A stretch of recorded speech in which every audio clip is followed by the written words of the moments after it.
gentlemen, welcome to BTC Body Slam the Competition's Monday Night Raw Review. And with me tonight, I am your host, Ray. I didn't know I was with myself, but hey, why not? After tonight, anything's possible. We have with us Mr. Mike Currents. Mike, hello. Hello, Ray. And somewhere shadowing in the background, wandering around in darkness, I think there's somewhere named a gentleman, Chris Adams.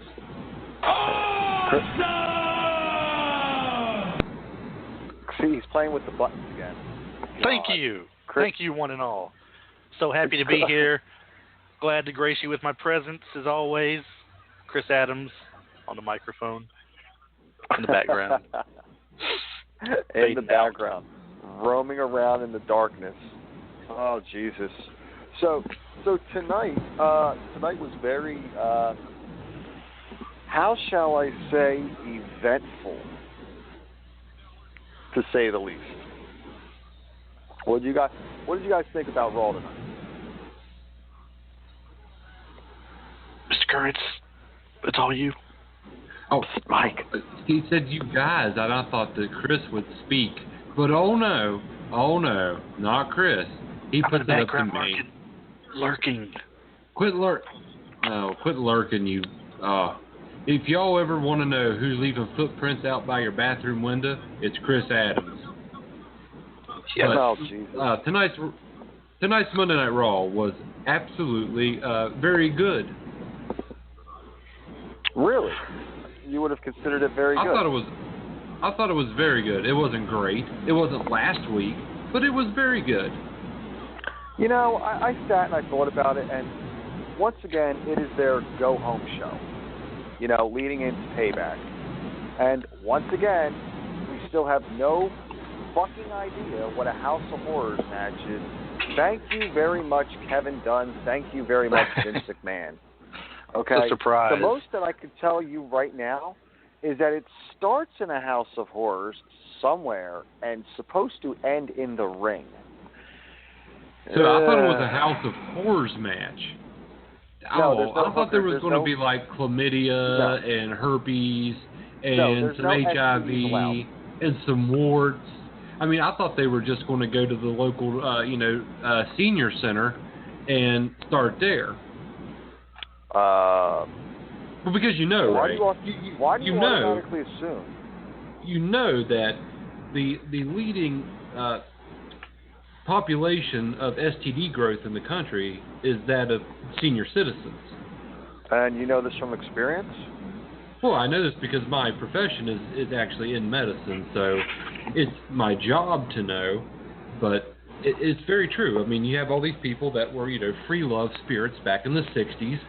That's who's in the senior centers now. It's the Vietnam era people and the free love. And guess what? They're old, their spouses have died, and they're still free loving.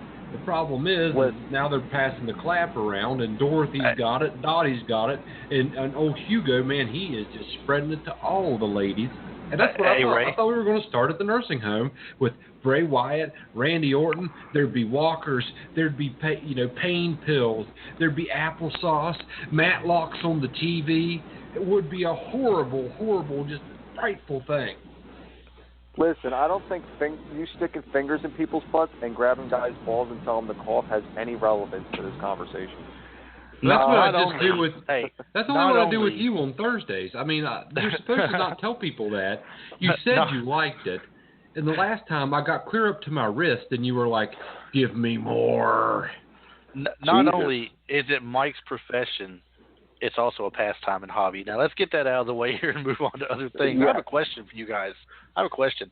Okay. It's somewhat Raw related because he wasn't on there tonight, and this is the build-up shows, like you said, the take-it-home show to the pay-per-view. Why are we not seeing a title defense of Brock Lesnar at Payback to somebody? What happened to the so-called 30-day rule that they made just recently on SmackDown? Somebody gave up their title for because they couldn't defend it. Finn Balor not too long ago as well. Where has his title defense been, and why is it not having one this Sunday? Wait a minute. Monday Night Raw still has a World Championship? Universal Championship. I forgot that even existed. You may as well, because it's absent every week on the show. It's absent, and why not forget? Hey, Chris. Chris, are you going to go take the belt off of Lesnar? Sir, yes, sir. In a heartbeat, I'm going to kick him in his good knee, take it from him, and give it to who deserves it. Yeah. Speaking of who deserves it, I think that's why. Let's see if we can It's a 30-day rule unless you're Brock Lesnar, because everybody's afraid of you, and they don't want to make you very, very angry and, lose a limb. Well, whatever the case may be, I found it a little bit disturbing that they're not going to have it on there at least. But being the go-home show, like you said, I would think they would. So, well, let's get started on the show tonight, though, Monday Night Raw. Now, I missed the very beginning of it, so you guys are going to tell me, Ray, since you usually narrate the show here, what happened to the beginning of the Raw tonight? Well, first of all, we started off with Chris Jericho and the highlight reel. And we always know that the highlight reel is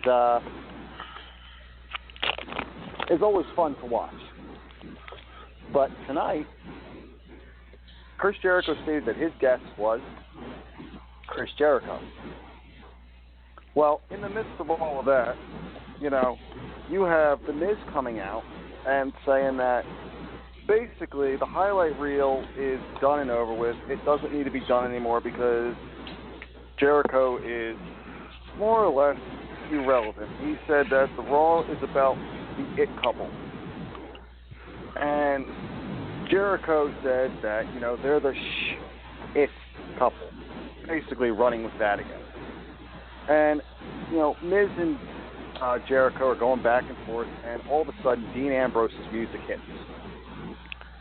And mind you, it was being canceled and turned into Miz TV. The Miz has got everybody, removing the Jeritron 5000, bringing in the Miz's chairs and everything. So it's being turned into Miz TV. Well, like I said, in the midst of it, Ambrose comes out and agrees with the Miz. Agrees with Jericho. Basically stating that he agreed that Miz and Maurice are stupid idiots.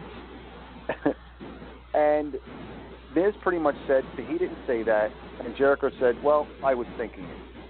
So Ambrose said, yeah, the Miz TV is being replaced with the Ambrose Asylum. So, again, all of that comes out. Jericho and Ambrose are talking. Jericho gets told that, him and Ambrose have a checkered past. And he actually has a gift for Chris Jericho. And it is a light-up blazer, more or less. A brand new jacket. It's got Christmas lights all over it, but it's pretty fun. And Jericho puts the jacket on, and he likes it. Miz is basically saying it was a stupid gift and everything. And Ambrose says that he has a gift for the Miz. Hits him with the dirty deed. And afterwards, Ambrose leaves.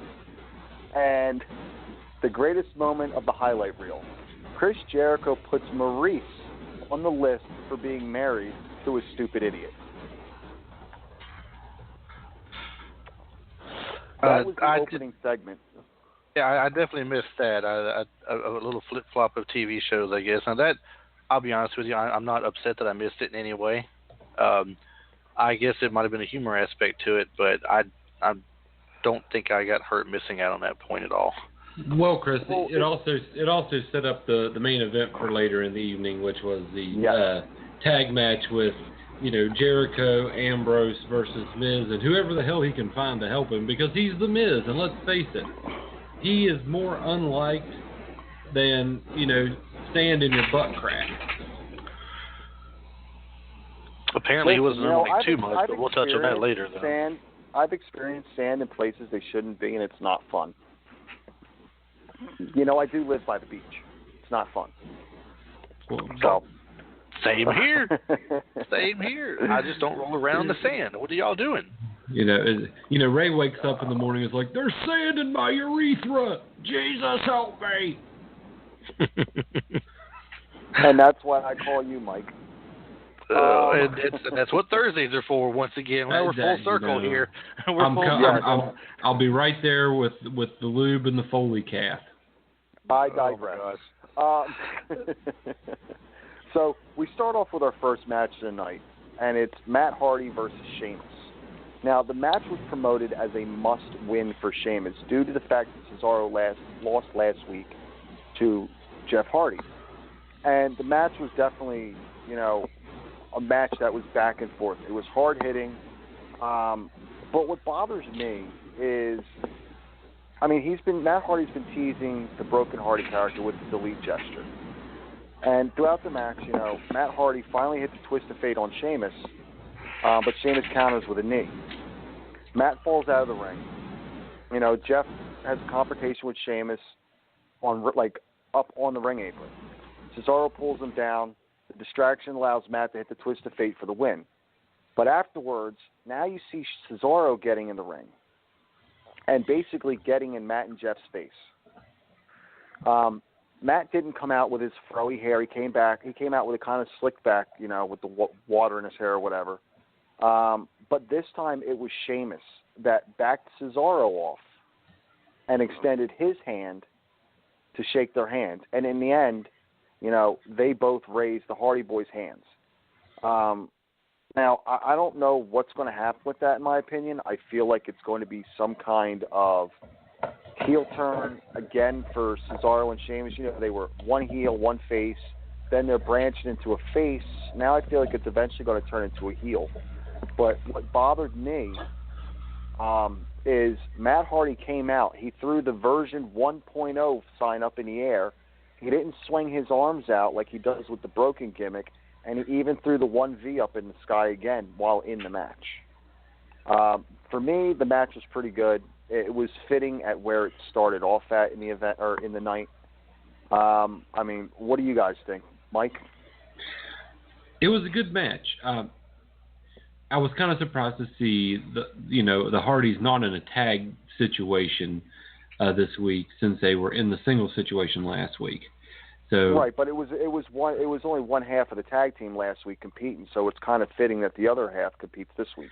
Right, but you would think that your tag champions would have a tag team match if they were going to be, wrestling. It doesn't necessarily have to be a title match. The New Day did it all the time. They came out, had tag matches that weren't title matches when they were champions. But I digress. The match was actually really pretty good. Matt Hardy has definitely evolved in his singles wrestling abilities over the past few years, especially while he did his stint in wrestling at that time, TNA. And it was TNA. Yeah, and I think everybody wants to see him as Broken Matt so bad in the WWE that the WWE is going to hold off on it, probably until people don't care anymore, and then when they do bring it out, it's going to be something completely different and totally screwed up because that's WWE.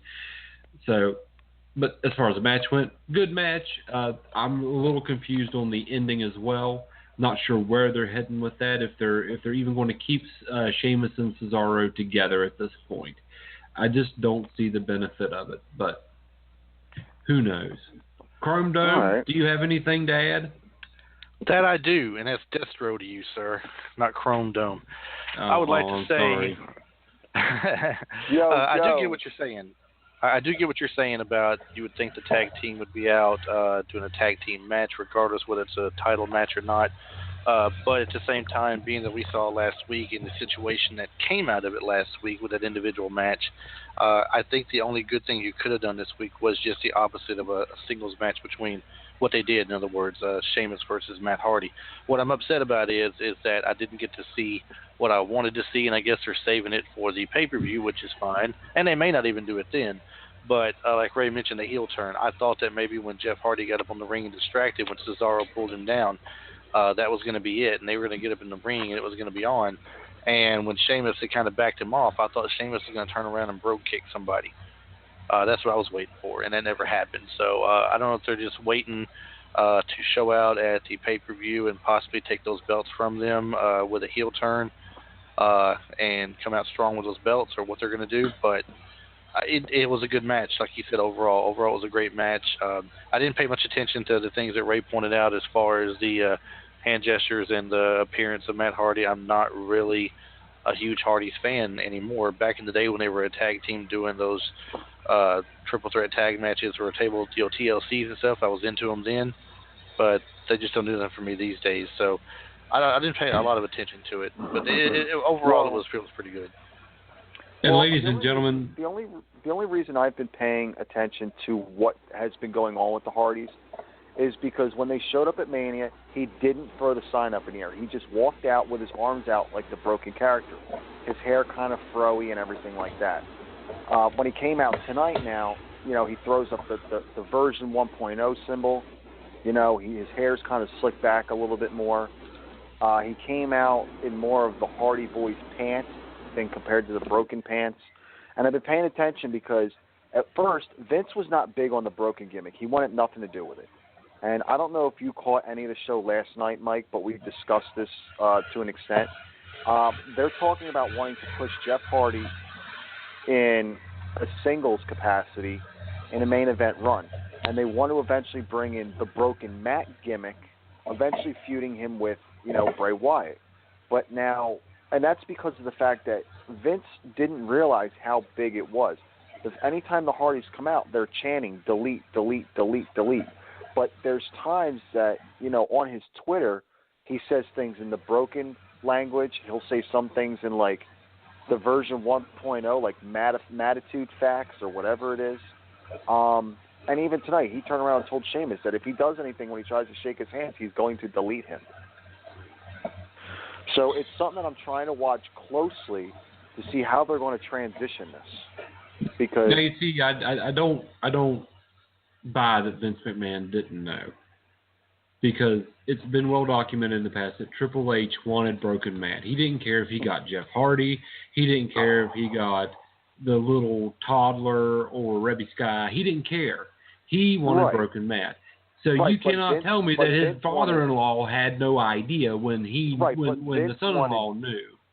But Vince wanted Jeff. Vince wanted Jeff. Well, yeah, because Vince is Matt. Yeah, because Vince is a narrow-sighted old man who thinks it's still 1997. However, he's trying to take 1997 and mold it into 1984 and give us something different but the same, and it sucks. And Hunter actually wants to do something progressive and evolve things instead of, devolve them and try to combine errors into something new. So, but we all know that Matt has, aside from, a few incidences here and there in TNA, Matt has proven himself as one hell of a singles competitor. We've seen it. He's, like I stated before, three-time world champion. If you recall the match against The Undertaker, when you gain the respect of a man like The Undertaker, you know you've made it. And The Undertaker, he don't break character. He don't shake nobody's hand in the ring. And he shook Jeff Hardy's hand in that ring and raised Jeff Hardy's hand. Right then and there, you knew that they were going to have their eye on Jeff Hardy for a long time. But Jeff Hardy's horrible.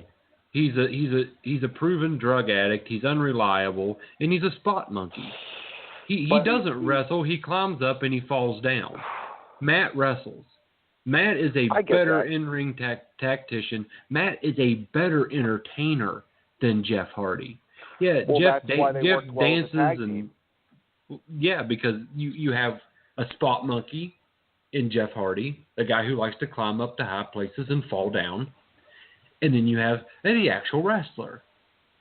So I see why Trips wants Broken Matt, because Broken Matt's where it's at. Jeff Hardy's an afterthought these days. I think I see what you're getting at. Basically, one of them basically loves the high spots, and he looks forward. He dives off the top rope, off the top of the ladders, off the tops of whatever. He does a lot of high spot moves. He does some wrestling, but more high spots in wrestling. Matt is more of a, like you said, more of a down to earth, I'm going to wrestle you kind of guy here, and then I may go to the top rope for a leg drop or something later. Right. But definitely get that. But I mean, and we kind of know what they're getting at with them. We know who wants what and everything. I don't understand why either one of them want either one of them to begin with. I never bought it to the gimmick when it was somewhere else. But it is what it is. People like it. I don't know why, but a lot of people will chant it and they love it. So, it's like they say, we don't know as individuals what's best for the business. The fan base in general will tell you what they want. You got to give them what they want at that point. And they want the Broken Matt Hardy for some reason. Right. So eventually they'll get it. We know that. But moving on from that, now you have a backstage segment Backstage, you go backstage, you see Kurt Angle talking on the phone about the dumpster match between Kalisto and Braun Strowman. Miz and Maurice come in and are completely outraged. The Miz is sitting there saying, I waited out there for a whole 2 minutes. Well, Miz and Maurice, angry as can be. Kurt Angle said he wasn't amused and set up a match for later tonight between the Miz, that he would see the Miz take on both Ambrose and Jericho. And the Miz stormed out while Maurice insulted him in French. So that was the one backstage segment. But now you have a match between Neville and T.J. Perkins and Jack Gallagher and Austin Aries. Before the bell even rang, both teams got into a brawl. The baby faces, which were Gallagher and Aries, cleared the ring and stood on the second turnbuckles while Neville and TJP were outside. Then it went to a commercial break. Match started. Perkins wrestled Neville. Perkins was wrestling.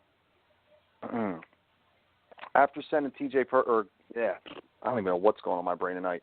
I wrote down notes and they're all scrabbled. Perkins gets thrown into Neville.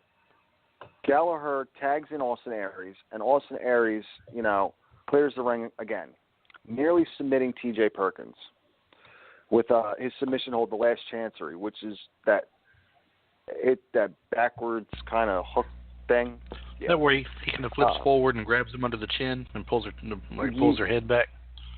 Yeah, it's almost the same move that Emma does. Yeah. Which was broken up by Neville. After Gallagher cleared Neville from the ring, Aries hits the discus forearm on Perkins for the win. The match wasn't really that long. I would have expected to see more out of it, considering it was a cruiserweight match. And especially since you have Aries going against Neville again on Sunday. And it was realistically, the first teaming of all four of them. But it was anymore now, again, the Raw showings for the cruiserweights are pretty lackluster. So, Mike, or we're going to go with Chris next. Chris, what do you think? Well, of course, I thought you were going to Mike, and I'm eating here. I like the cruiserweights. I like 205 Live, so this match was good for me. The whole thing Aries has going with Neville and T.J. Perkins right now is a pretty hot thing in 205 Live right now, so I like seeing as much of that as I can. Jack Gallagher, he's slowly growing on me a little bit more, slowly but surely. He's been more of a comedic thing for me than anything, but he can definitely wrestle, and he's good to see out there. So the match for me was good. It's a pretty decent build-up to this upcoming week, considering the fact that Aries has taken the brunt of the things for the last couple of weeks. It's good for him to get some time and a little bit of face time there and look good at the end without getting beat down by the two of them. I think it builds up good going into the match this week, for the Cruiserweight Championship. So a good lead up for that. Mike, what do you think about it? Well, you guys know, when I see the Cruiserweights coming on Monday Night Raw, I have to go take a shit. So I was We're in the gonna bathroom. break you in one of these days. We're going to break you in, man. I was in the bathroom taking care of business during the whole match. And I'm glad to say I was probably more entertained by what was happening in there than I was with what was going on that screen. Alrighty then. I guess on that note, we'll move to the next match. Please do. We don't want to hear any details on on what he was looking at. Well, the next match is Braun Strowman versus Kalisto in a dumpster match. Now, we've only seen two other dumpster matches. One was at WrestleMania and one was at a King of the Ring. So this was the third one. This was the first ever one on a Monday Night Raw.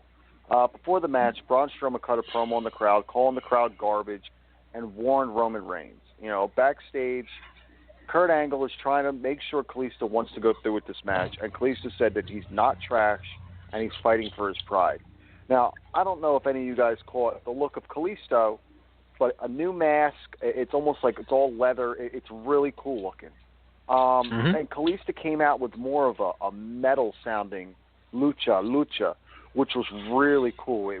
It fit more, for Monday Night Raw instead of the whole luchador, happy-go-lucky, The match started out with Kalisto giving low kicks to Strowman, and then obviously, Strowman manhandles him.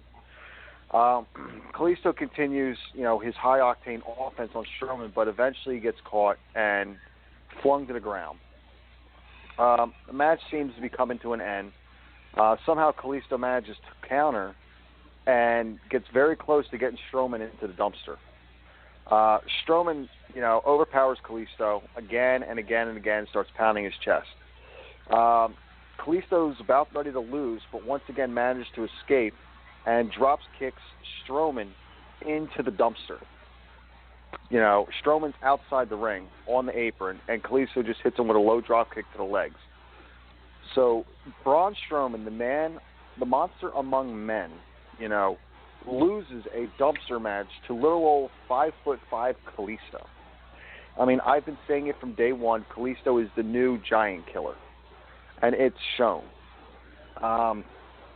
As outraged as Strowman is, he starts to literally destroy Kalisto, throws him in a dumpster, closes it, and seals the dumpster and pushes it off the top of the ramp. And it ends that match with Kalisto being put on a stretcher and carted out. In my opinion, to see the little guy beat Strowman, I think it's awesome. But realistically, we all know that Kalisto would never beat Strowman, and in my opinion, to see Strowman lose like that, it makes him look really, really weak going into Sunday's match against Roman Reigns. Mike? Well, this is the only way for Kalisto to actually get a win on Strowman, and it be kind of, let me dial it back and see here. Did he really beat him? He got lucky. Yeah, he's going to get a W, but what did he really do? He didn't do anything. In every other dumpster match that there has been, you have to close the lid of the dumpster like a casket match. All Kalisto did was drop kick Strowman near the ankles and knocked him from the ring apron into the dumpster. He was still standing. It's not like Kalisto was able to shut the dumpster lid. Right. I did like Kalisto's new look. If you notice, I did like the new. Well, not to cut you off. If you notice, they never specified that the lid had to be closed on this. Now, you have to remember, the last time a dumpster match happened was damn near 20 years ago. And right, if I'm not it mistaken, it was the New Age Outlaws versus Chainsaw Charlie and Cactus Jack. I think that was the last time. Okay. Well, I was about to ask you guys what was the last one. I completely forgot about that tag match. I know that was one of them. I can't recall if that was at WrestleMania or if it was at King of the Ring. But like I said, there were two, and I feel I'm pretty sure that was the King of the New Ring. Age Outlaws. Okay. I'm pretty sure. So then the other, but New Age Outlaws was in both of them, and I feel like the Legion of Doom may have been in the other one. I'm not sure, Chris. You might have to look up on that one.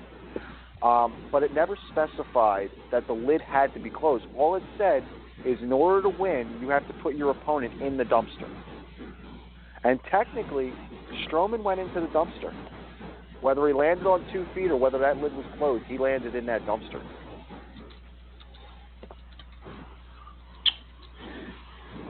Yeah, but, I was there, I remember. You had to close the lid. It was like a casket match.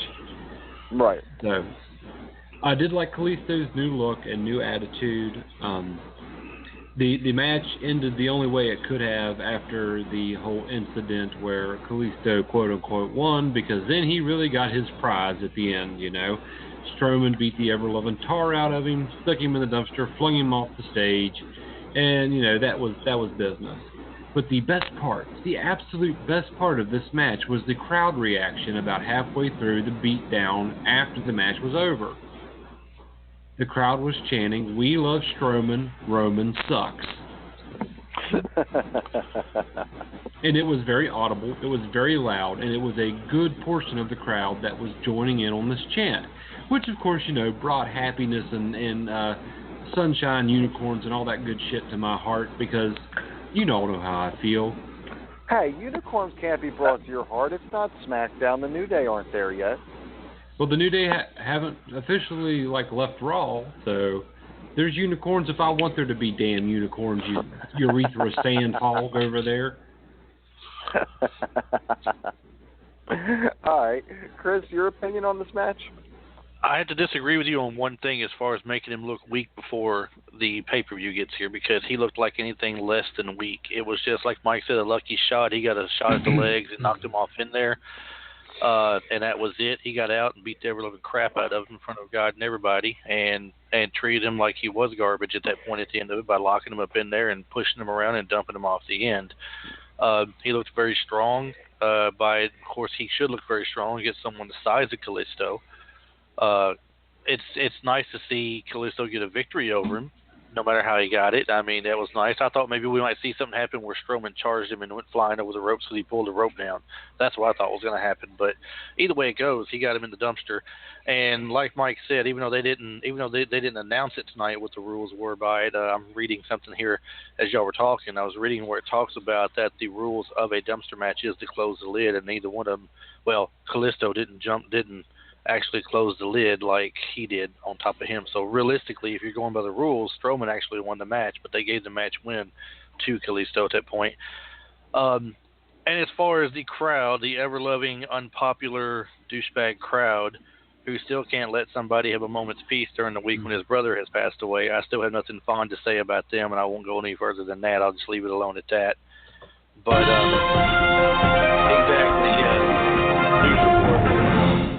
this just it, folks. Ladies and gentlemen, breaking news. The host of Body Slam the Competition, Chris Adams, hates everyone in the WWE Universe and thinks that they're a bunch of douchebags. This news break has been brought to you by Rinsable Panties. For when you're listening to Body Slam the Competition and you cannot control your womanly urges, Rinsable Panties.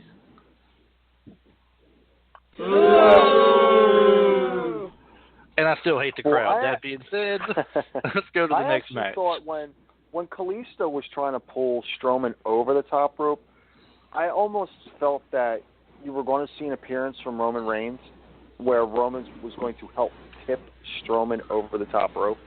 And I think that would have been a nice touch if you're going to give Kalisto the win. Well, maybe that's how it was originally supposed to have went, but we all knew Roman wasn't going to be there this week. Right. There's no need in him being there this week going into the pay-per-view. I mean, all they would have done was have him get beat down again before the pay-per-view got there, so that when the pay-per-view gets here next week, he comes out on top and pisses more people off. Right. But no, like you were saying, let's go to the net. Well, we had a promo cut by Bray Wyatt, and basically Bray vowed to drag, Randy Orton's body all over the place, to beat the crap out of him, take the title, blah, blah, blah, blah. I kind of tuned out at that point because I knew that it was just completely irrelevant because we know Bray Wyatt's not winning the belt. So, on to the next match. It was a match between Dana Brooke and Alicia Fox. Now, it's been a while since we've seen Alicia Fox wrestle on Raw. But my girl Dana looking great in that black outfit. I gotta get this in for KJ. You mean the meatball? You wouldn't be saying that if you wouldn't be saying that if her giant boobs were in your face. I honestly have to say I find nothing attractive about Dana Brooke because she's built just like my grandmother. So every time I look at her, I see my 75-year-old grandmother, and it's just you gotta look at older pictures for when she was really into the fitness world. She looked really good. I don't care. From the back, she's my grandmother. Oh Jesus! All right. Well, Emma came out during the match. Look, anyway, Dana Brooke, she's no Alexa Bliss. Okay, that's all we'll say. Oh yeah, I mean, come on, Ray, really? Yeah. You want to salivate over that? I like a little bit of meat on the bones. You mean the meatball? Oh Jesus! All right. We tortured him enough. Move along, Ray. Move along. Sorry. So Dana Brooke beats Alicia Fox with a Michinoku driver. The match was just a filler match. But after the match, Emma came in and hugged Dana Brooke and basically confused the hell out of Dana Brooke. And then left the ring. So, I mean, I really don't feel like that match is anything to talk about unless you guys not really. Add to it. Let's move right along. Not at all. Go ahead. Now, backstage, you have Charlie, who I think is adorable. She's interviewing Samoa Joe, Gallows, and Anderson, who were supposed to be set to face Seth Rollins and Big Cass and Enzo. They talked about their plan, Joe vowing to destroy Seth Rollins and ensure he didn't make it to Payback. And, the club basically, saying that they're going to beat up Enzo and Cass. So you have the match. After Enzo and Cass come out, they're quickly taken out by Gallows and Anderson, and they hit the magic killer on Enzo. Poor Enzo always getting hurt. So, a brawl ensues. Rollins comes out to try to save the day. Gets in a brawl with Joe, but Gallows and Anderson, ensure it became a beatdown. Big Cass comes in, levels the playing field, and then we go to a commercial break. So after the commercial, Kurt Angle comes out, announces that because of the fact that Enzo cannot compete, they have a mystery partner. And their mystery partner is Finn Balor. So the match starts off in a brawl. Commentators made sure to acknowledge, which now this really gets me curious, made sure to acknowledge Finn Balor's history with Gallows and Anderson, and even his history against Samoa Joe and NXT. So Balor gets weakened down, gets beaten up, makes a tag to Rollins, who clears the ring. Cass drives Gallows outside the ring.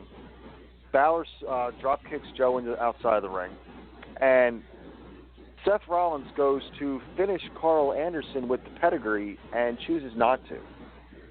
Debuts his new move. He basically stands behind, grabs the arm, twists you around, and catches you with a jumping knee to the face, and pins Anderson for the win. It was interesting, in my opinion, to see, the club against, or opposing, I should say, Finn Balor, on opposite sides of the ring. But it's legitimizing, the faces and the heels, and it's showing that Cass does not need Enzo. And we've all said that before. Going into Sunday, I think it's going to leave for, a good match between Joe and Rollins. And it's also announced that Finn Balor is going to be there, but he's going to be on Miz TV on the pre-show. But other than that, the match was just, again, in my opinion, a filler. So, I mean, it was all right for what it was. So, your guys' opinions, Mike, Chris? So you're talking about Seth Rollins' new finisher? Yes. You mean Kenny Omega's finisher?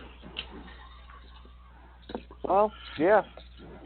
Okay, all right, that's all I have to say about it. Be original, WWE. Quit stealing other people's shit. And Vince McMahon, choke on a cannoli or something. Jesus. I had to say they were original with him at one point when he was doing the curb stomp. When the curb stomp was taken away, that's when you got to wonder what else you're going to have him do that's not out there already that someone's doing.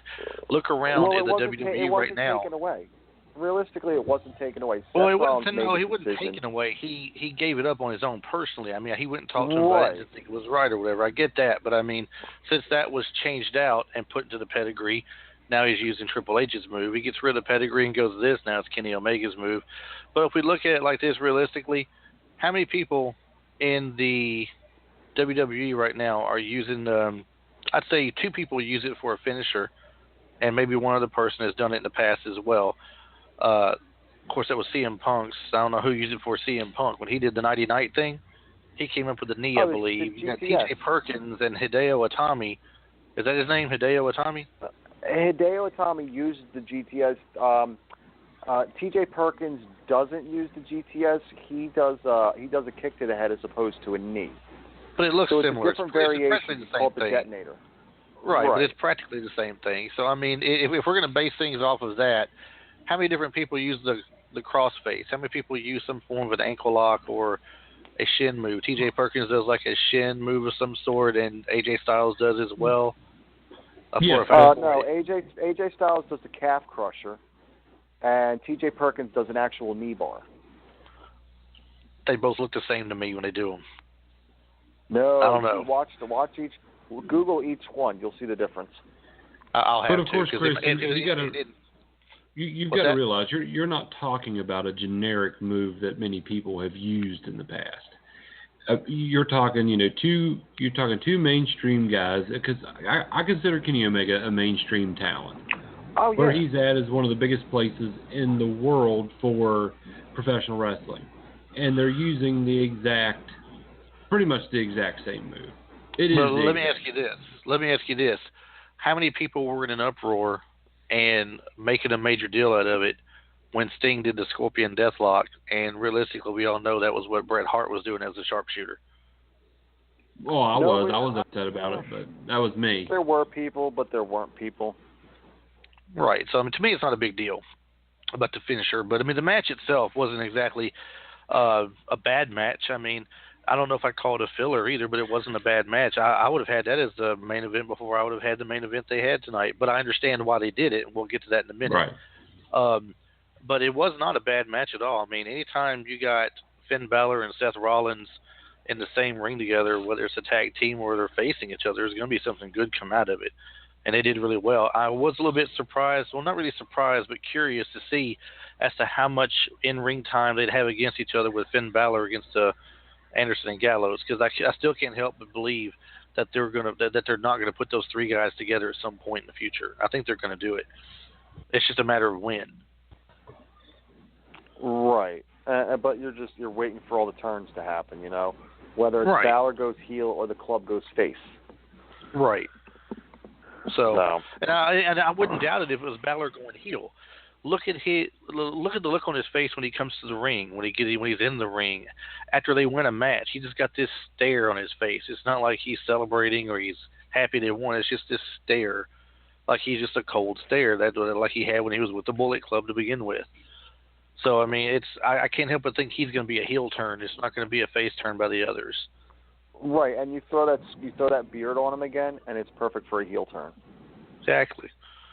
We'll see if they do it or not, but that's how they should go with it. Right. So, but moving on, it pans backstage again, and you have The Miz wandering around looking for a partner, and it shows him asking Cesaro and Sheamus, and basically they were just like, no, not happening, So it leads into our next segment / match. Alexa Bliss comes out, mocks Bayley and her promo about her dreams. My girl. And that's getting a little stale.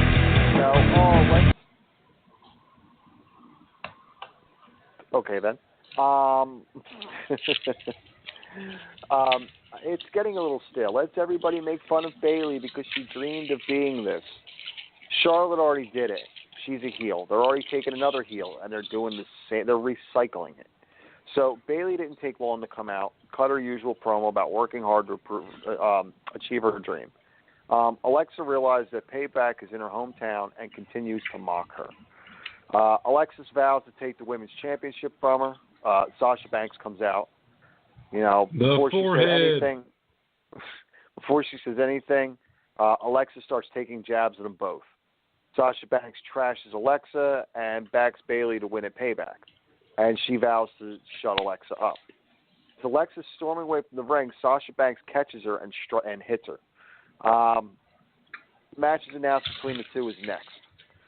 So now you have a match between Alexa Bliss and Sasha Banks, which I stated last week is a match that I would have been looking forward to. The match was back and forth, it was a lot of, like I said, it was a lot of back and forth. And it was disappointing because for their first time against each other for main roster singles matches, it could have been more. But it gets to the point that Alexa Bliss walks out and lets Sasha get the count-out victory. So Sasha beats Alexa by count-out, but after the match, Bayley catches up, Bayley gets caught by Alexa before she leaves because Bayley was at commentary.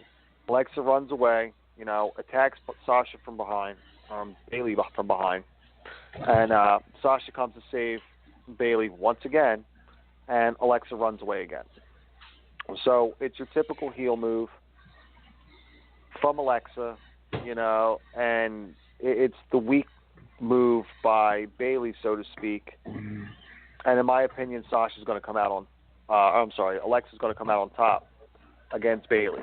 Sorry, I'm saying Sasha because it should have been Sasha versus Bayley, but I have to say, because this was a great match. It was awesome, completely awesome, and y'all know why. Just one reason only. It didn't matter for anything else. But the match itself wasn't that bad of a match, and it was perfectly executed at the end with heel tactics of the I'm going to play mind games with you and let you think you got the better of me, and I'm going to back out of here in one piece tonight because I wasn't here for a match anyway, and then let that be and let her think she come out on top. Let her keep believing that she come out on top, and then take it to her later and everything. The fact that Bayley come out there and got her and try to take her back to the ring, which, mind you, didn't work out too well for her because she got blindsided and knocked out silly, was a perfect ending to that whole thing right there as well. And the only thing that would have been better, in my opinion, was if she'd done the same thing to Sasha Banks too, but she didn't. But knocking Bayley out like that and leaving her laying for Sasha to sit there and baby her up and everything is a good build-up for this week because who knows, maybe this is the week that everybody keeps projecting Sasha Banks to turn heel. She'll finally turn heel. They've only been saying it for 8 weeks now, so I doubt that's going to happen. But I do think Alexa Bliss is going to come out on top and get the belt this week and build up toward the next big pay-per-view. And I don't know if they'll let Bayley have it back at that point or put it back on Sasha again, but they didn't bring Alexa Bliss to Raw to be any kind of enhancement talent for the women's division. She was a top heel on SmackDown. She's going to be the top heel there on Raw. Absolutely right, Chris. Absolutely right. Couldn't have said it any more beautifully or eloquently myself. And let's face it, I'm not even sure what point Sasha Banks serves anymore. She's really not. All you Sasha Banks fans, and as we've discussed multiple times, her hairline is rivaling Lee Greenwood's every week.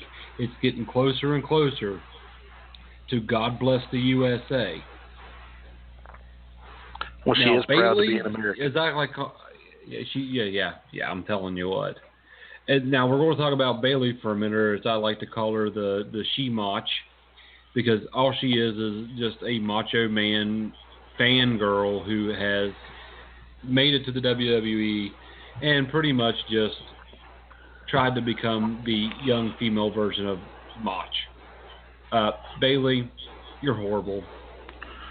I agree with Chris. Anything but Alexa Bliss is just not acceptable. Let me ask you guys a question. Since we're on the women's match right now, bringing up about Bayley and her, she was talking to the announcers during the match, and brings up a point to Corey Graves that she hears him every week too. That everybody's always saying that she doesn't have the talent, that she's not the greatest one out there, and yet time and time again she shows them wrong, and she comes out and she has a title. She's won it now. She's defended it twice against Charlotte. She's beat Charlotte on several occasions. Do you guys really think that the fan base in general buys Bayley as a bona fide champion over someone like Sasha Banks or Alexa Bliss or Charlotte? In my opinion, no. I don't buy her. All right.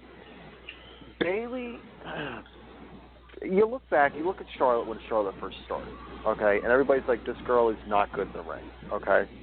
But she has proven in longevity that the longer she's been there, the longer she has been there, and the more time she, has matches, she has improved significantly in the ring. We've all seen it. We've all said it. Okay, you look back at Alexa Bliss. When Alexa Bliss was down in NXT, when she came out in the little tutu and the little happy-go-lucky, friendly cheerleader type personality, compared to now. You look at a lot, even Naomi, and I know you guys aren't really that big on Naomi. When she first started, when she was with the Funkadactyls, she wasn't very good. She has progressed in the ring. She's become one of the more athletic women in the ring. It takes time. Maybe Bayley hasn't progressed at the rate that, the rest have, but give her another 2 or 3 years. I feel that she will be far more superior in the ring than what she could possibly be right now. As far as Sasha Banks is concerned, I feel that Sasha is one of the better in-ring competitors. Her gimmick is getting a little stale, the boss, but she hasn't proven that recently. But as far as technicality and in-ring ability, she's far better than what a lot of women are on the roster, whether it's NXT or the main roster. She has it there, and they're just not utilizing her properly. And I think the only reason that Bayley is where she's at is because of the fan following that she has and the merch that she sells. She sells the most merch out of every woman on that roster, and that's why she is where she is. Sasha Banks is sickly looking. She has lost mass. Not just weight, but mass. Something is going on there. She's not been in-ring competing like she had been in the past. There was a point where she was decent. There was a point where she was, okay, maybe she's going to be something, eventually, like you're talking about Bayley. But recently, it just seems like something is wrong with Sasha Banks. We don't know what it is. But I would almost put money. I'm not going to rag on her. She could be sick. Wrong. We don't know. Well, I'm going to rag on her because I'm going to rag on her. This is a podcast. If I don't rag on somebody, they're going to come over and think I'm sick. It's like, oh God, is Mike dying? He hasn't made fun of anybody in 5 minutes. What's wrong with him? Yeah, so they're like, oh my God, he's been nice. Somebody go check his pulse. Is he alive? See, this is why people like talking to me. I'm the level-headed one. That's a scary damn thought. What? Who likes talking to you? Next. But no, seriously though, to answer your question, I think I think Bayley will progress at some point. She's just not where she should be at this point compared to everybody else that was in NXT with her. Your Baileys, your Alexa Blisses, your Charlottes, your Sashas. They haven't progressed. She hasn't progressed to where they have yet. Can she put on a hell of a match? With the right person, yes.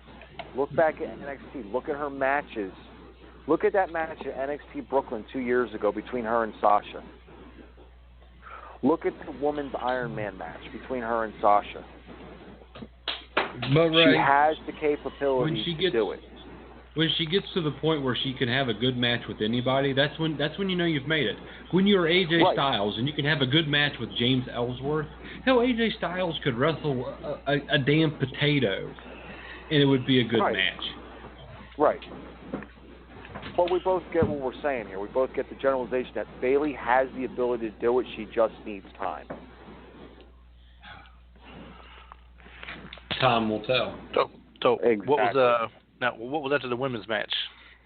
Okay, so after the women's match, you had, which I think, in my opinion, was the highlight of the night.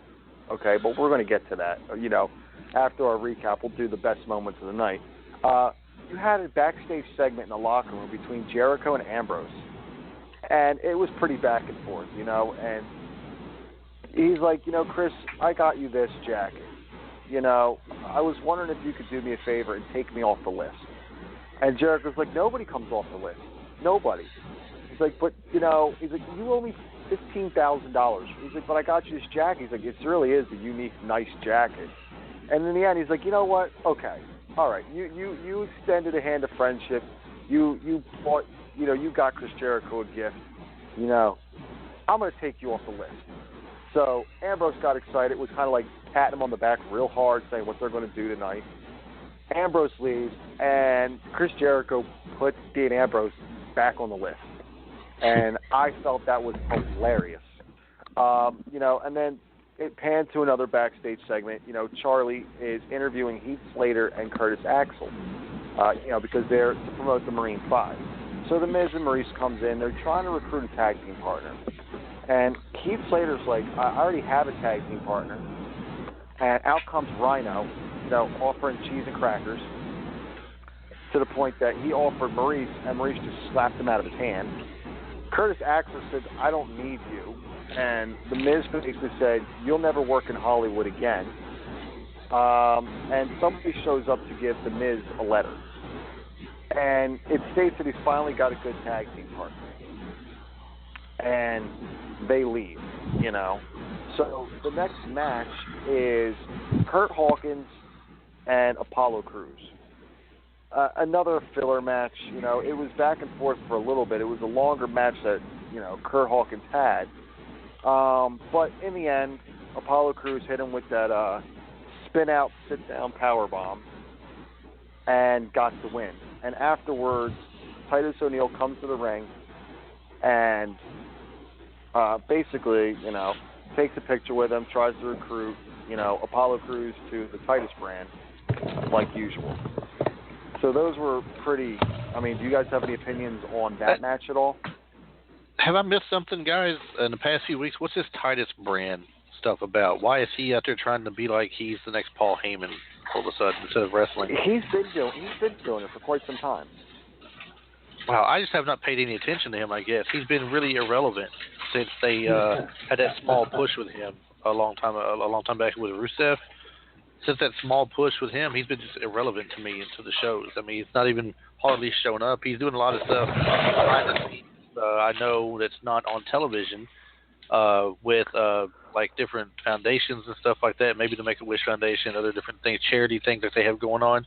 I know he's been busy doing a lot of stuff like that, you know, in real life and all, but on television, I haven't seen him be relevant with anything. And the Apollo Crews match with Curt, anything Curt Hawkins comes out and does right now, to me, they're just making him like the butt of whatever joke of the week is, I guess. I mean, now it's Apollo Crews this week coming in to take his stab at him to get his victory.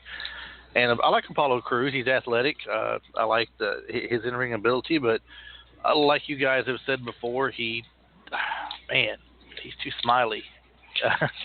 I don't get it.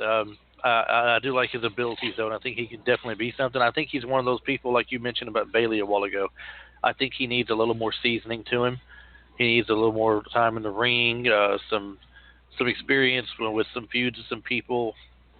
Maybe take somebody take him under the wing or something, work with him a little bit more. I don't know. He doesn't excite me when he comes to the ring. He doesn't excite me at all.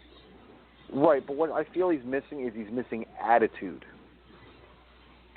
Well, that's what I mean by being too smiley, basically, because he has no attitude at all. And Mike, you may be the one that pointed out several months ago. Mike, put it away. About him being all put your winky away. Stop making all that noise. Mike, are you winkying again on air? No, it's not Thursday. That's right. It must have been Ray. It must have been Ray. You know what, Ray? This Thursday, just for that, I'm bringing the biggest French catheter I can find. And you know what? No matter how much you scream, I'm not going to stop. I do it for a living. It isn't going to faze me. I don't know. So your thoughts on Mr. Apollo Crews, other than being too smiley? The match itself wasn't that horrible. It was a little bit longer. It was sort of that filler feel. There was a lot of filler this week, which, of course, you know, like you guys said, being the Raw before a pay-per-view is not unheard of. Right. I don't know what they're trying to set up with Titus. I don't know if they're trying to, you know, go more than a wrestling role, which I wouldn't understand. He still has a lot of years left in him, and he's a good talent. He really is. I like Titus. As far as Apollo Crews goes, you know, he needs a gimmick. Apollo Crews is not a gimmick. Apollo Crews is a name and a guy that comes out and smiles way too much. Even when he was irritated with Titus tonight, he was still smiling, an irritated smile. The kind of smile that, you know, you look at and say, how is this guy not killing puppies in his spare time? He's too damn happy.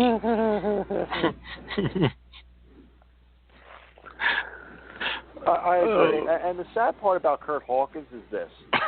When Curt Hawkins was utilized more in Global Force Wrestling and TNA than he is in the WWE, there's a problem. Because Curt Hawkins I'm sure he can is be good, a really good, right, he's a great in-ring competitor. Right, but that's what I'm saying. In the right situation, I'm sure he could be good. He could be someone good to push in the right situation. I don't feel like he's WWE material, though. I feel like he's more Ring of Honor and Impact material. He's not quite at that level to compete with some of the people that you have in WWE, but he's perfectly fine to compete down there in the other places, just like Curtis Axel. Right, but here's the thing. Kurt Hawkins is a former two-time tag team champion with Zack Ryder. But when who all was there during that time frame? What was the athletic ability overall of the roster in general during that time frame when he was there doing all that? You're looking at the era of The Undertaker, Edge, Eddie Guerrero, Rey Mysterio, Shawn Michaels, Triple H, CM Punk. You're looking at all these guys. But did he wrestle those people you just mentioned? Did he wrestle those people you just mentioned, or did he wrestle somebody else? Who did they pit him against? See, as you notice, he didn't mention a single tag team unit. That's what I'm getting at. Who did they pit them against, though? Because during that time frame when he was there, I don't think there was any great notable tag teams, in my opinion. And honestly, over the years, let's look at Zack Ryder. Yeah. Let's look at Zack Ryder.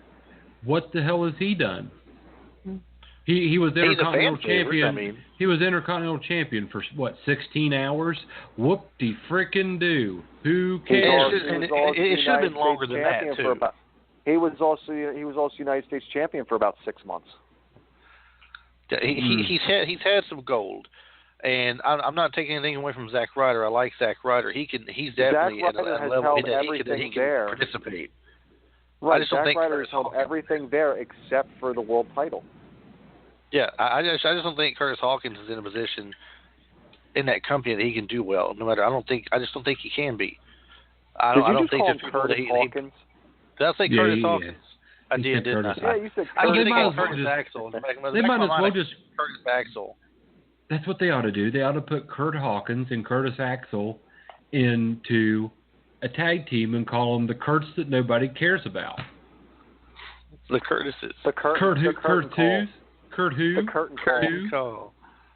The curtain call. Who? Well, anyway, moving on from that, we have another backstage segment, and it shows Austin Aries talking with Kurt Angle, and he's talking about damn banana. The damn bananas. Hey, he's got to get his potassium. He was talking about some kind of twist on the main event of 205 Live, which I really haven't watched much 205 lately because it's gotten stale, but I think I'm going to tune in for that. And then he offers Kurt Angle a snack for later, which is the banana. And then he comes up to The Miz. And Kurt Angle's basically like, good luck tonight on your own. And The Miz is like, I have a partner tonight. And all of a sudden you see the Drifter, Elias Sampson, walking behind them playing guitar. And Kurt Angle assumes at first that it was the Drifter. And The Miz is like, I don't even know who he is. And Kurt Angle goes, good luck, you're going to need it. And Miz is like, no, I'm not. And you just hear Kurt Angle from the distance, yes, you are. And it's kind of going back and forth for a minute. And then it pans out. So now you have Dean Ambrose and Chris Jericho come into the ring. The Miz comes out, tries to announce his partner, but nobody comes out. And then all of a sudden you hear Kurt Angle's music. And he basically tells them that, The Miz is having a match, whether he has a partner or not. So the match starts. The Miz is getting his ass handed to him. He uses, his typical heel trickery to get the better of Ambrose. Ambrose then tags in Jericho. The momentum falls back on Jericho and Ambrose. Miz tries escaping, but, Ambrose makes sure that doesn't happen. So the match is going back and forth, and sudden, Miz tries to leave. Ambrose gets a hold of the Miz, and they make their way to the announce table. And all of a sudden, the lights go out, and they come back on. Bray Wyatt is there. And it's his first actual appearance on Raw. Since this is the first time we've actually physically seen Bray Wyatt since the SmackDown when it was Wyatt and Rowan versus Harper and Orton. So, and that's probably, 3 weeks ago? And it's his first appearance on Raw since July of last year, nonetheless. So he hits Sister Abigail on Ambrose onto the screen for the entranceway. And he gets up to the ring, and he hits Sister Abigail on Jericho after Jericho puts the code breaker on The Miz. And after the match, The Miz approaches Wyatt, and he's patting him on the back. And you can see Wyatt kind of like turning his head like, really? And the show ends with Bray Wyatt hitting Sister Abigail on The Miz. All in all, I thought the match, for it being basically a handicap match, was pretty good. The way they ended it, with Wyatt making his first official appearance since being drafted, was pretty good. It was solid. And it left for the pay-per-view to basically be, okay, who's going to take it, Ambrose or Wyatt? I'm sorry, Ambrose or The Miz. And I feel that basically staked Wyatt's claim as being the dominant one on Monday Night Raw in terms of the main event status. So I'll go with Mike first. What did you think? It wasn't a bad match, like you said. It was basically a handicap match for the majority of it, and then it was just a kind of de-escalated into Bray Wyatt kicking everything, which is good. It builds up Bray, makes him look strong for the pay-per-view. Right. The Miz is enjoyable to watch, no matter what he's doing or where he's at. He's enjoyable to watch. He's enjoyable on the mic. The guy's gold. He really is gold. And I remember when he first debuted, and I was like, who is this Joker? Who is this MTV Joker? And I really am just going to sit here and say that all those years ago, I was wrong. Miz is awesome. Oh, he's the match the greatest itself, heel that they have right now. He's always been one of the best heels they've had for the last several years. Really, the way he conducts himself in the ring, the mic work he does, he's been one of the best heels they've had in quite a few years. But I'm not going to lie to you guys, I didn't pay much attention to the match until the lights went down and that happened. I was a little bit surprised by that.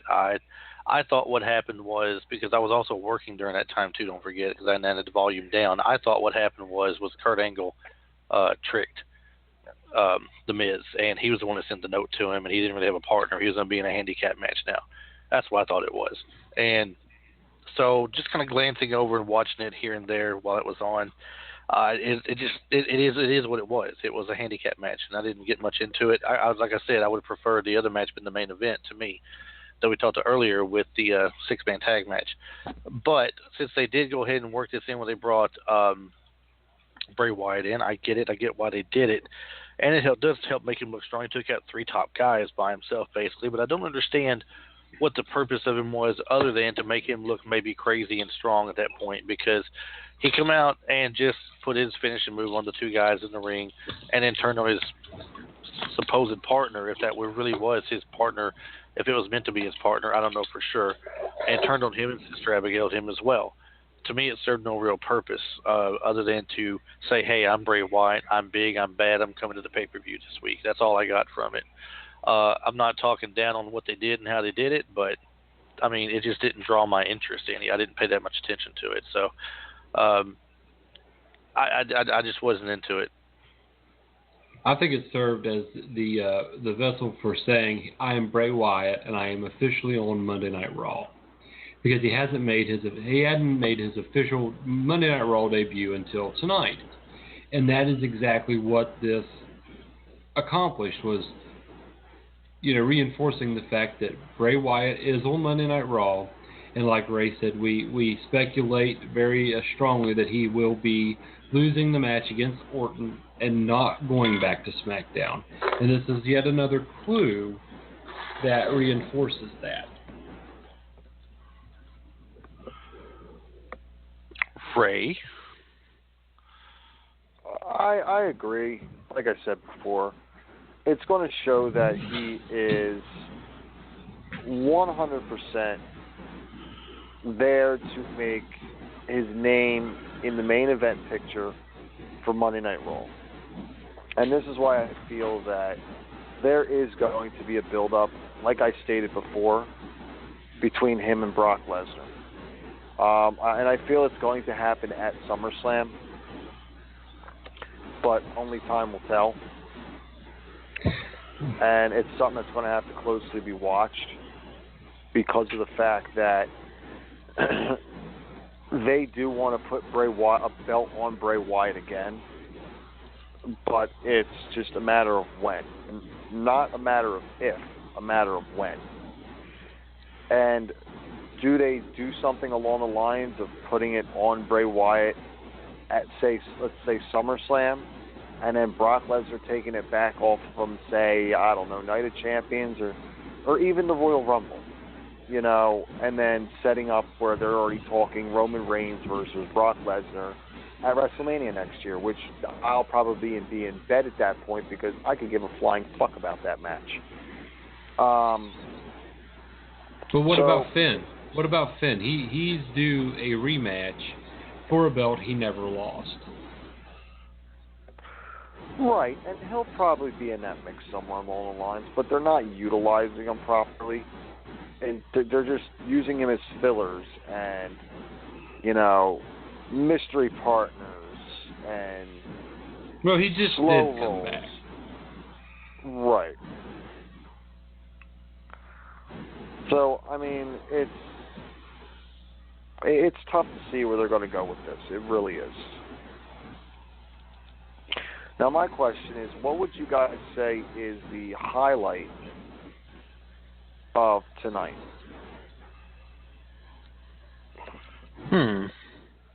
Highlight of the night. I mean, they talked about that dumpster match all this week and built up to that. I wouldn't quite call that the highlight because that's nothing unusual for Strowman to do during a Monday Night Raw to run rampant on somebody and look like a beast. So I don't know about that, but to me, I think the highlight of the night was definitely in the 6-man tag match because that was my favorite part of the show. That was my favorite match in the show. Once again, like you said, it helps further to show the fact that Enzo and Cass don't have to be a tag team. Cass is strong, not being with Enzo. Enzo's always getting hurt against the bigger guys. That might be just one more thing they're doing to slowly break them apart and push either Enzo being a mouthpiece or pushing him to 205 Live maybe. And Cass is a single. And, of course, Seth Rollins debuting a different type of finishing move or whatever you want to call it. His finisher doesn't necessarily mean he'll go with it full time, but it's nice to see him have something different, though. I believe they call it the Kingslayer. The Kingslayer. That'll work. Whatever they want to call it, I say. But it was nice to see something different other than just the pedigree, though, I think. And Finn Balor, I'm always glad to see him out there. I think he needs a push of some sort, like Mike said. Other than just he's the surprise tag partner of the night. I'm just waiting for the time to come to where he goes ahead and flips the script and starts the Balor Club up full time. Well, I've got 4 things that stick out in my number 1 is the fact that Booker T's on commentary instead of David Otunga because fuck Otunga. Another highlight from this evening is, of course, as I pointed out earlier, when the crowd was chanting, "We love Strowman, Roman sucks." That was another great highlight. I got a good laugh out of that, and it gave me that feel-good feeling, I'll also say that another highlight for me was Kalisto's new look, because it was exciting, and it got me reinvested in Kalisto. Although I thought that he was going to get absolutely turned to dog food, which he just about did. And then, of course, we've got to go with number 4, and Chris Adams. I was really surprised that you didn't bring this up, but Alexa Bliss was there, and that's always a highlight. That is always a highlight, but that's an obvious highlight for me, though. I thought I would go outside the box a little bit. You'd like to go inside the box. Oh, man, I was there. You went there. He would like to come out of the closet sometime. He can't. He can't find a shirt that fits. Okay. It does fit. It just rides up the belly a bit. So he was like, "I'm just in here looking for a shirt, guys. I'll come out when I'm ready. I can't find a shirt. Stop it. Oh, gosh. Stop it. Now we're not going to get certain other people on the show now. It's great. Like Pat Patterson? There's no Pat Patterson, no Adrian Street. Jesus, guys. It's all your fault. So it's always my fault. It's all your fault, Mike. We just won't get certain people. It was Ray Franklin's fault last night. It's your fault tonight. Oh. I'm glad somebody was substituting for me. Nice. Well, my highlights, I would have to say, was definitely Kalisto. It's nice to see them do something different with him, but in terms of a good aspect, like I said, the music, the look, the demeanor, it fits. The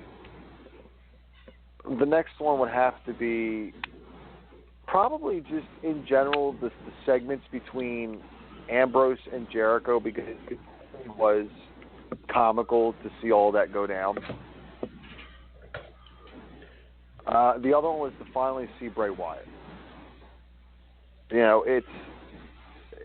Everybody's been wondering when he's finally going to show up on Raw, or if it's going to just be, vignette after vignette after vignette.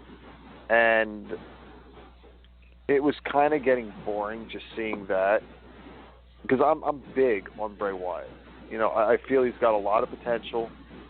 I feel that he is going to be a multiple-time champion.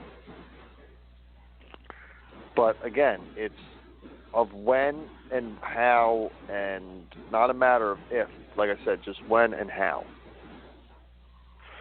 Now, my low points of the night was,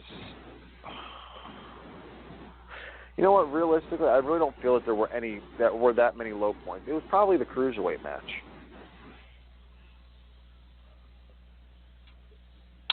Low points, I don't know. I mean, the low point to me was the poor choice of a main event. I didn't like that too much. So I guess that's what really turned me off the most about the show tonight, was that poor choice for the main event. Even though it did lead up to what it led to, it just wasn't a great main event for me. So that, and the fact that they didn't let Alexa Bliss come out there and dominate, just bully people around. But she did do the smart heel tactics, showing her brains as well as the beauty. So there you go. All right, Mike. Low point of the night. Seeing Sasha Banks is always a low point for me.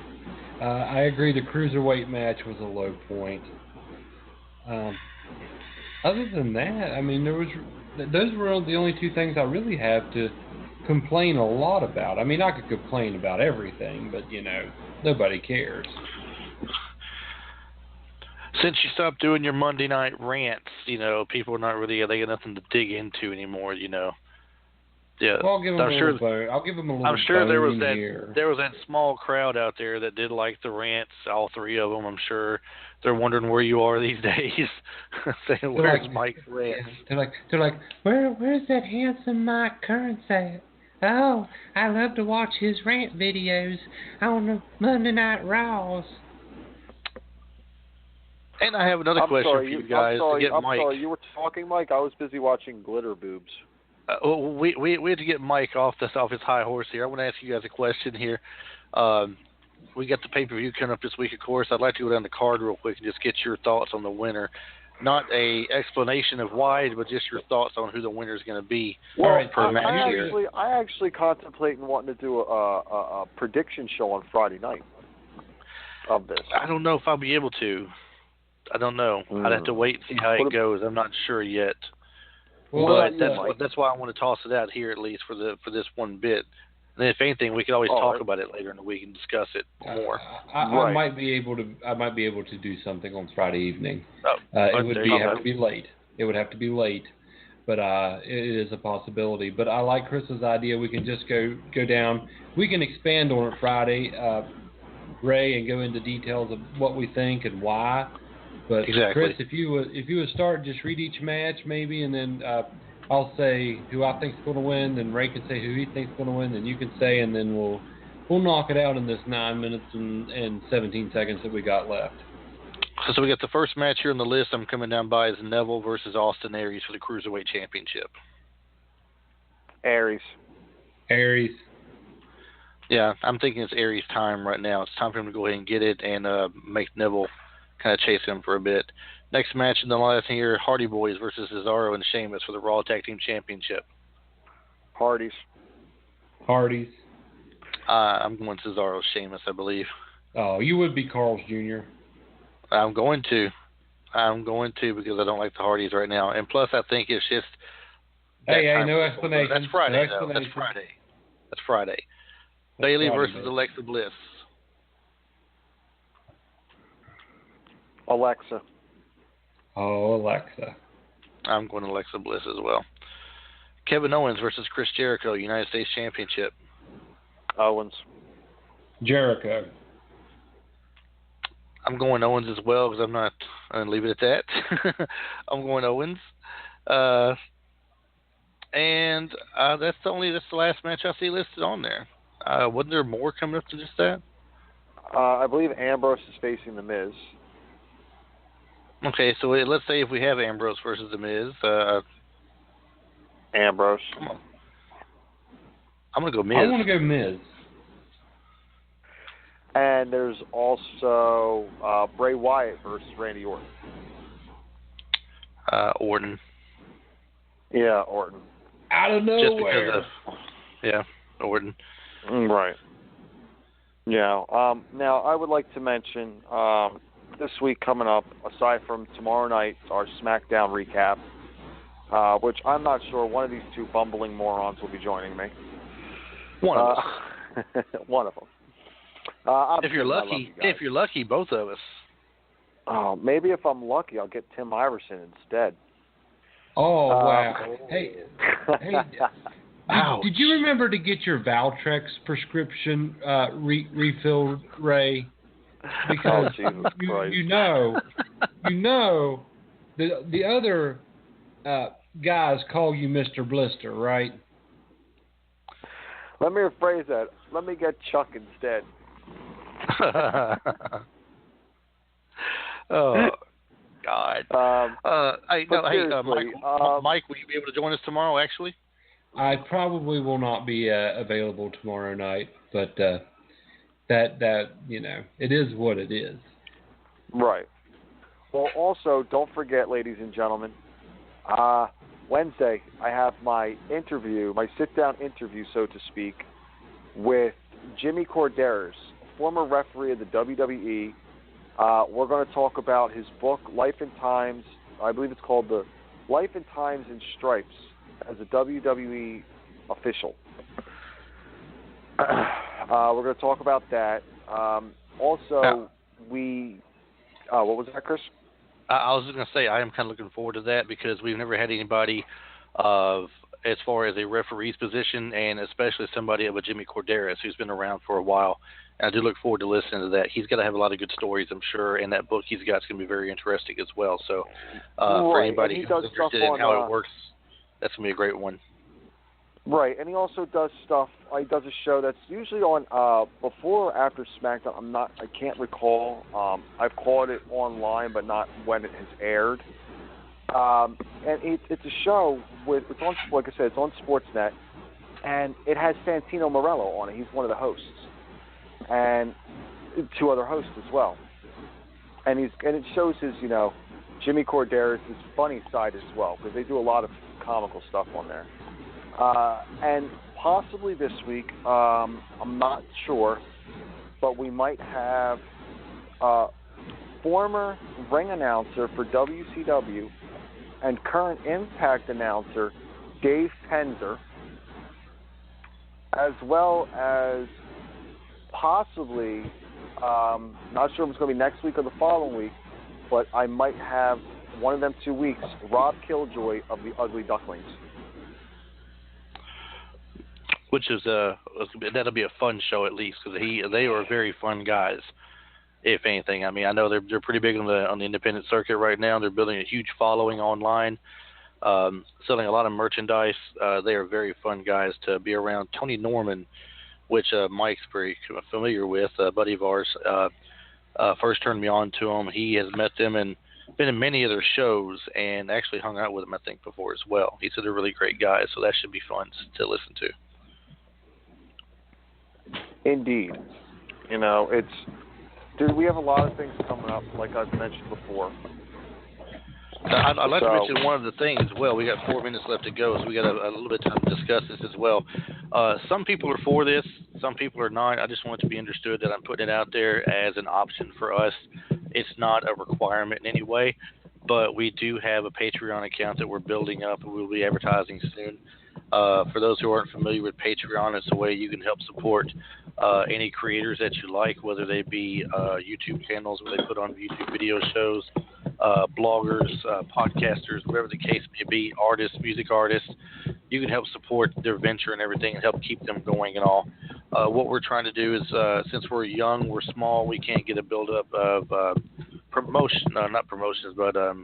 sponsorships just yet, and we're working our way towards that. So public sponsorship from you guys would help going toward getting guests on the show of a bigger nature. So if you're interested in hearing people like Larry Zabisco, Santana Garrett, anybody like the Barbarian, the Warlord, or Nikita Koloff, or some of the older guys, or some of the newer guys as well. Ray, you talked to a few that you couldn't get because they needed sponsors. They wanted some money to come on the show as well, I believe, and we missed out on them. So this would go to help towards stuff like that, and to help toward the podcast and help grow it with advertising and grow our following to get us actual big sponsors and such. And your help toward that would be greatly appreciated. However, like I said, it is nowhere near a requirement. The show will always be free and available to listen to, both at blogtalkradio.com/bodyslam the competition and at bodyslam.com. We love our listeners. We don't want to use you like other podcasts do. We want to have an intimate, consensual relationship with you. We don't want you to feel obligated to leave us $20 on the nightstand in the morning. But if you'd like to, hey, we'll take it. I'm not sure Mike helped me out at all with that. But my point is, basically, we want to get guys on here that you guys want us to interview. We don't want to just go out there and get guys that we think that you guys want to hear. We want to get guys, that you as the listeners, that you as the fans would like to have on the show. If there's anybody that you would like us to attempt and try to get on, feel free to send us a message. Our emails will be in the links. Leave it on the YouTube page. You can comment it to our Facebook. You can tweet it to us.